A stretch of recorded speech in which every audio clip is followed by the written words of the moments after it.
Hi, welcome back to Form 5 oscilloscope. Okay, last week we have seen all these things.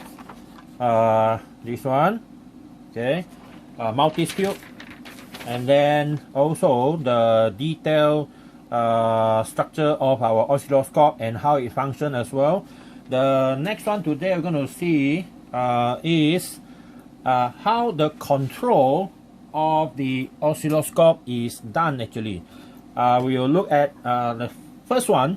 Okay, so the first one is the focusing. Okay, for example, if we look at this structure, the interface of the oscilloscope. Okay, the interface of the oscilloscope. The one that you have in the school maybe looks something like this. Okay, the olden day one. Okay, you have a screen, and your screen you have all these grid line. Okay, you have all these grid lines just like your graph line. So all the grid are about 1 centimeter, okay, in all those small lines. And then for the horizontal one also the same, 1 cm each, 1 cm each. And I think the size of the screen are roughly 10 cm by 10 cm. So that's roughly the size of the screen that we have. Then we have some other buttons. You have a button. This is a on-off.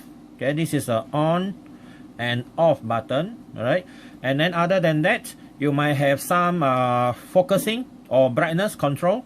Okay, this is a brightness control, and then go to the next one is the focusing control. Okay, focusing control.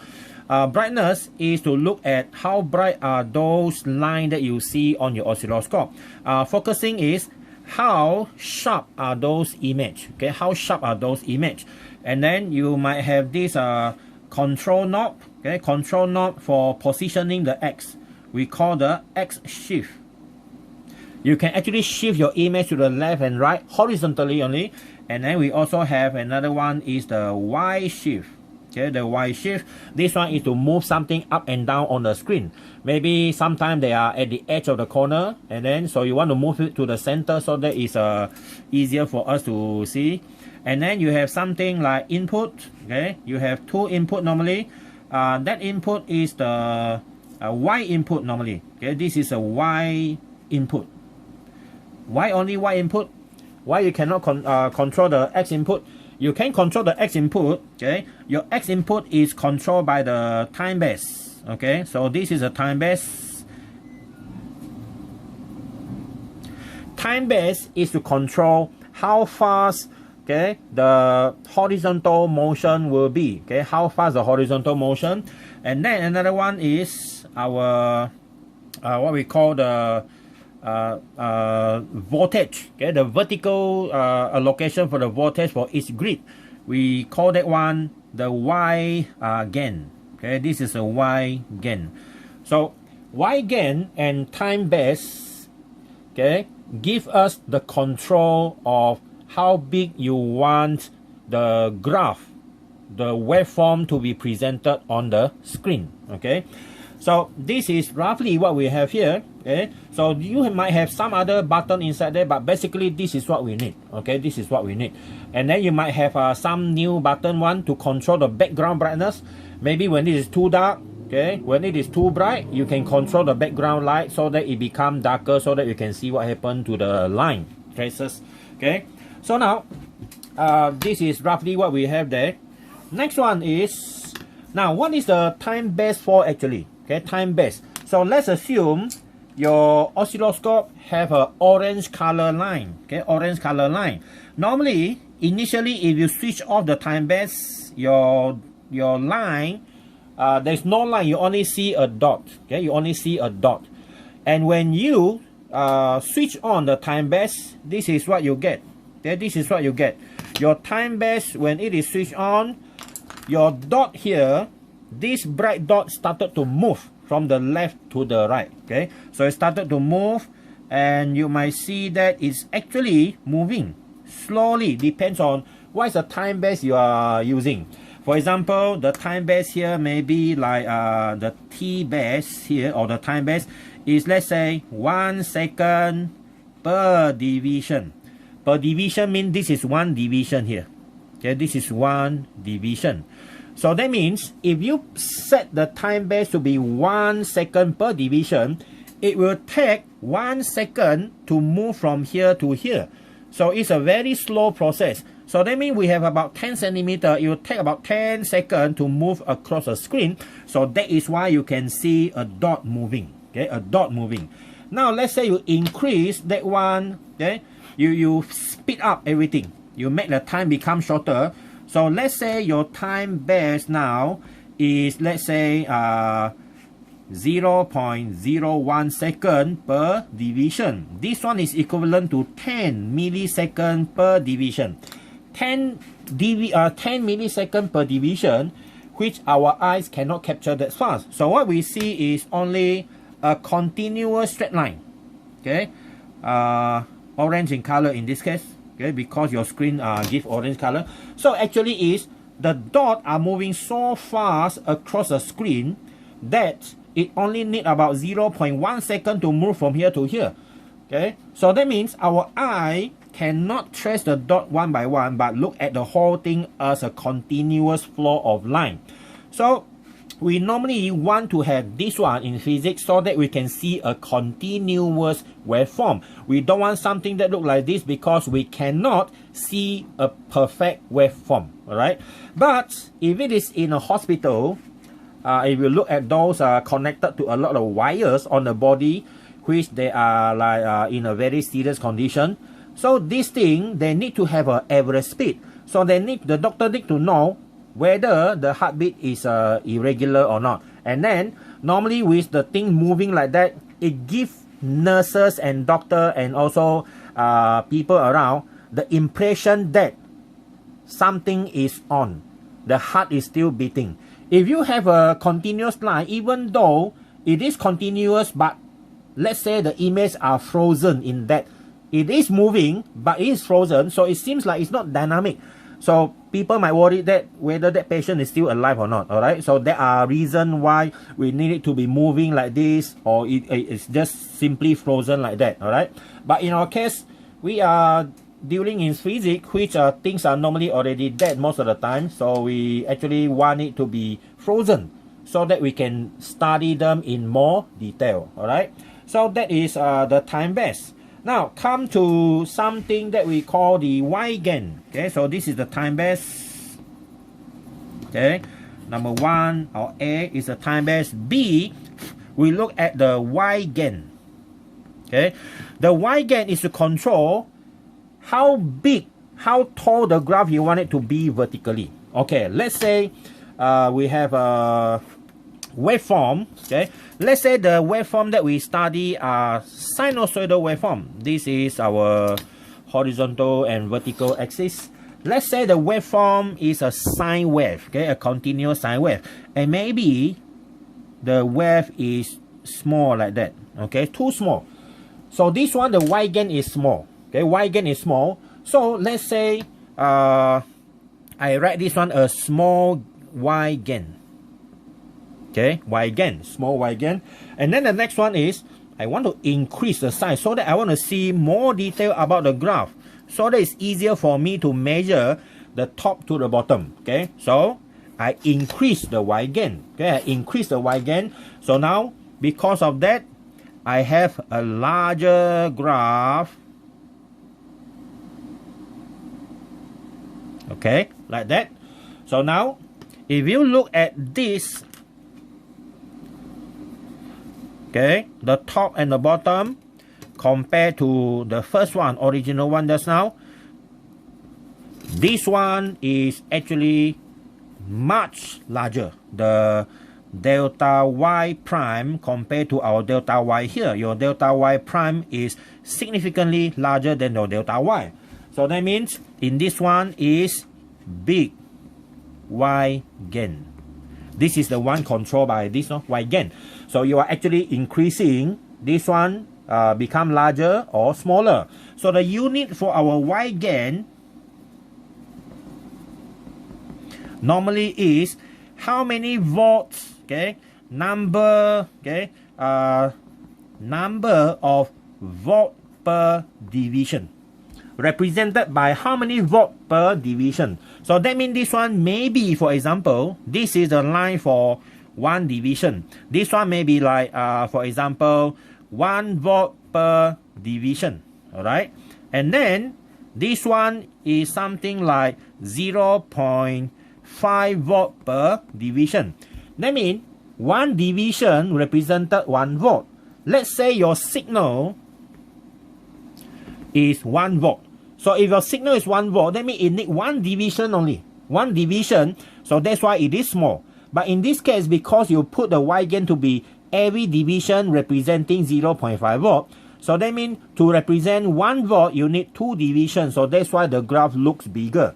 So you see, you want to see detail, you need to decrease this number. Alright, so that is why we use Y gain 4. Okay, so the Y gain combination will allow us to look at actually unlimited number of type of wavelength that we have. Okay, I have a separate photo using a camera to capture the image on my oscilloscope. I will show to you after I upload this video, but I will show to you in a WhatsApp group, because that one is only photo, so I can no need to upload to video YouTube lah. So this one will go through YouTube, but the photo will go through your WhatsApp. Alright. Okay, so that is our T-base and the Y gain. These are the two most important things that we involve in your calculation. Alright. So that is what we have in this one. Now the next one is we are going to look at application. Okay, the application of oscilloscope or cathode ray oscilloscope. From now onwards, I will use a CRO as cathode ray oscilloscope. Now, application number 1 is to observe waveform. Okay, to observe waveform. So our waveform, we have so many type of waveform. It can be something that is very uniform or something that is totally non-uniform.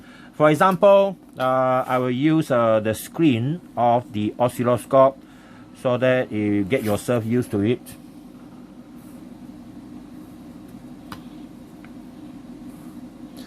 So we have 3 screens. The reason is because we have three type of waveform that we are interested in physics. Okay, and then we have all these grid line to help us to know the position of the wave, and this is a central vertical line on the oscilloscope. So these are our CRO screen. So now let's say, okay, we have sinusoidal wave. So this is our sinusoidal wave. It is actually a sine wave, which is normally come from AC power supply. Okay, this is our sinusoidal. Okay, sinusoidal waveform. Okay, the next one is a triangular waveform. Okay, a triangular waveform, right? So this one is a sawtooth, because look like saw, the one you use to cut wood. Sawtooth waveform is actually a triangular waveform. All right, and the next one is this what we call it, square wave.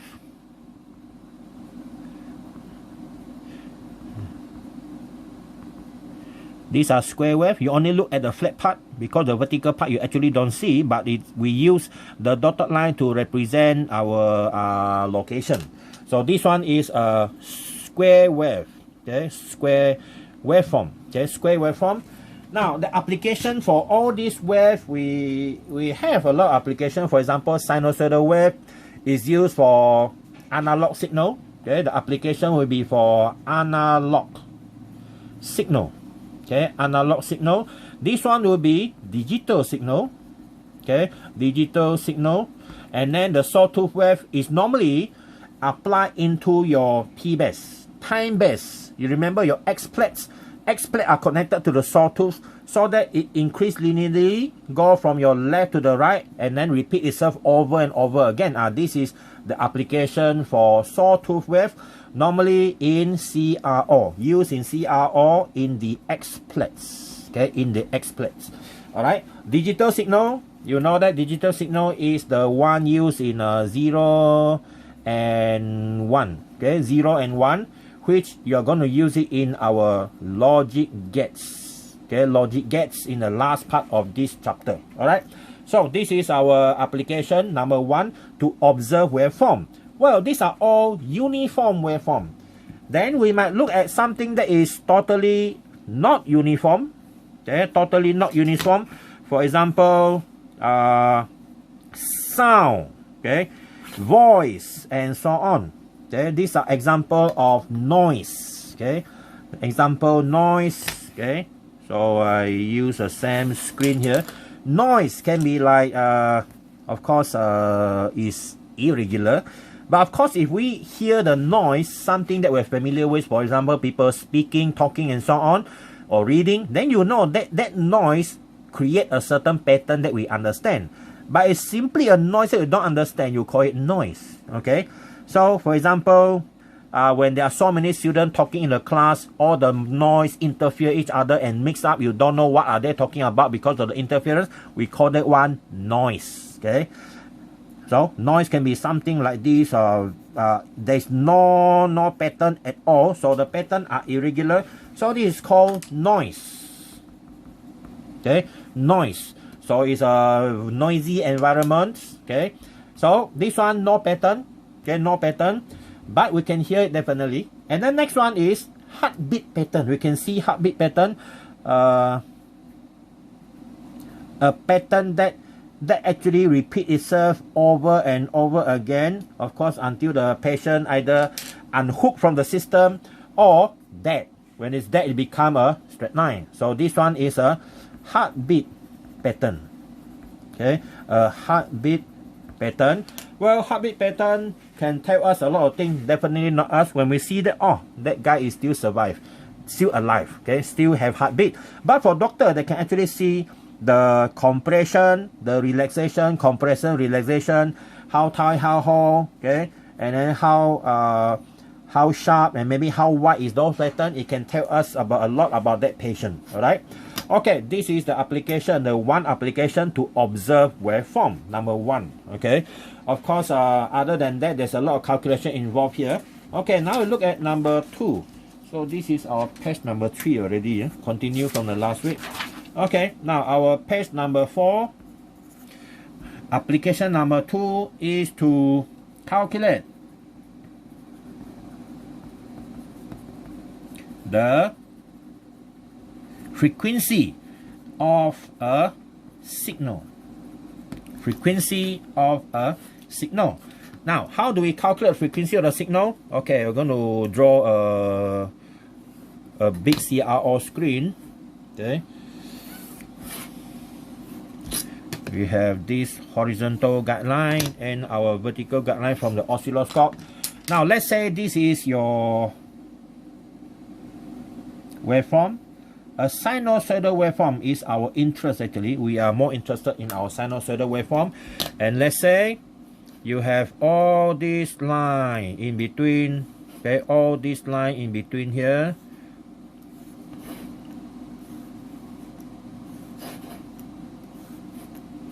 Okay, and then these are the horizontal line that we have. Okay, horizontal line that we have. Let's say we already adjusted our time base, okay, to be equal to, let's say, 0.10 second per division, and also the Y gain to be 2 volt per division. Okay, based on this information, we can actually get the information about the frequency and also the voltage. Okay, what type of voltage? We look at it in a short while. First one, how do we calculate the frequency? Okay, we cannot get frequency directly. Okay, we cannot get frequency directly, but we know frequency is related to 1 over period. Now, period you know how to get from waveform. Period is a time for one complete waveform on the oscilloscope. This one we can see there are 2 complete waveforms starting from here, here. This is one complete waveform, two complete waveform. So we have two complete waveform, but we need one complete waveform. Two complete waveform, it just gives you a better average. So we know that here, one division horizontal, because you are given time base, one division here represents 0.1 second. So that means this one is 1, 2, 3, 4. It is 4 division. So that means the period is 4 division multiplied by 0.1 second per division. It gives us 0.4 seconds. The time is 0.4 seconds. So if you put this value in here, you're going to get 1 over 0.4 second. It gives us 2.5 per second. This one is actually 2.5 hertz. Okay, so that is how we get the frequency of this graph. Okay, 10 divided by 4, 2.5. All right, so 10 divided by 4, 2.5. So we get 2.5 hertz per second is a unit for hertz. All right, that is a frequency. Okay, now number 2, you can actually get the voltage that we call peak voltage. Okay, peak voltage is VP, is how high is a graph from the 0. This one is our 0. So how high is our graph? So this is our peak voltage here. That is a VP. Now the peak to peak voltage is from here maximum to the minimum. That is a peak to peak voltage. Alright. So our peak voltage is 2 division. Can see that? Equal to 2 division multiplied by 2 volt per division. So what we have here is, sorry, you multiply, not divide. Okay, 2 division multiplied by 2 volts, so you have 4 volt. Okay, you have 4 volt. So that means from here to here it is 4 volt. Okay, 4 volt. Now, when we talk about peak to peak voltage, okay, peak to peak voltage, that one is VPP. From here go to bottom, this one here. So peak to peak voltage normally is 2 times the peak voltage, which is 8 volt. Okay, 8 volt. But you can also calculate based on the number of division we have. 1, 2, 3, 4. 4 division multiplied by 2, you get 8 volt. Okay, it's the same thing, but we use the easier way out. You already have peak voltage, then you calculate peak to peak, just multiply by 2. Alright, so that is our calculation of frequency of a signal and so on. Okay, application number 3 is to find or to calculate the speed of sound. Okay, to find out the speed of sound in air or in liquid. If you can have a microphone in liquid, you can do that. Now, we need something connected to a microscope, which is actually a microphone. Okay, so this is your screen of the microscope. Okay, the screen of your microscope, and these are all the control buttons that we have.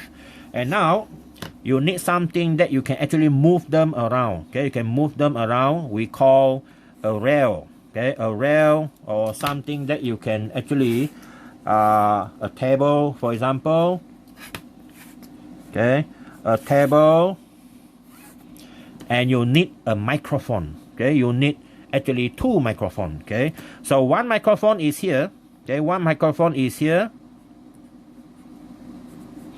Another microphone is here. Okay, the purpose of 2 microphones is to detect actually when the sound reach the first one and the second one. For example, I will call this one microphone number 1. This is microphone number 2. All right, and both are connected to the oscilloscope. Okay, both connected. So you need to clap your hand here. So you need some sort of explosive things. Okay, some sort of explosive thing. Palm. Okay, so some sort of bang sound. Okay, a bang sound. This one is in A. So what happens when you have a bang sound?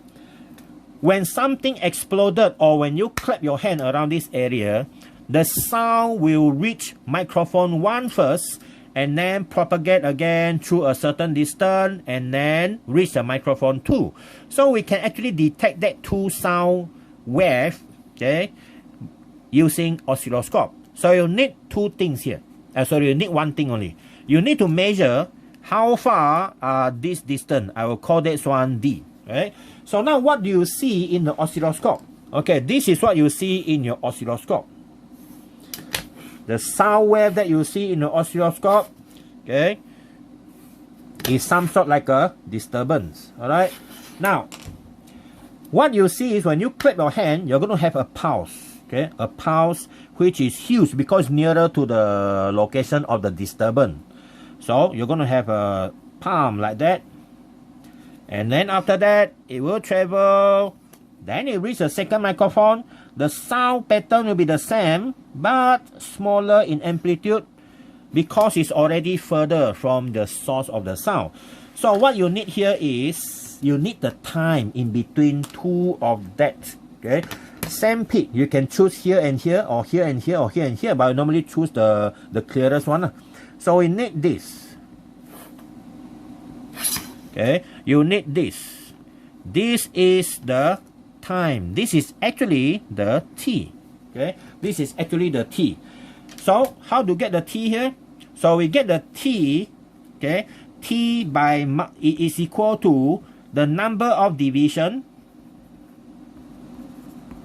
between here and here, based on the line here, multiply, okay, by the how many second, okay, number of second per division. See or not?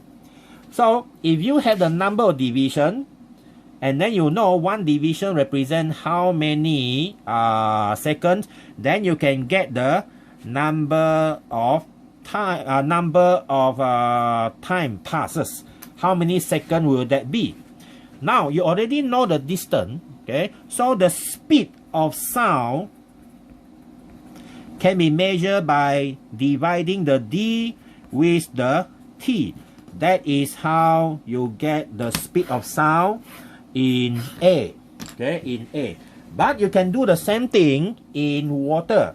But you need the same, the different type of microphone. That is called the underwater microphone. So you put a microphone, arrangement will be the same. The distance are already fixed. And then what you need to do is clap. Make something happen in the water to produce some sort of vibration, and then you measure these changes. Okay, so from experiment it was found out that, okay, let's say these are some of the example. Okay, example of speed.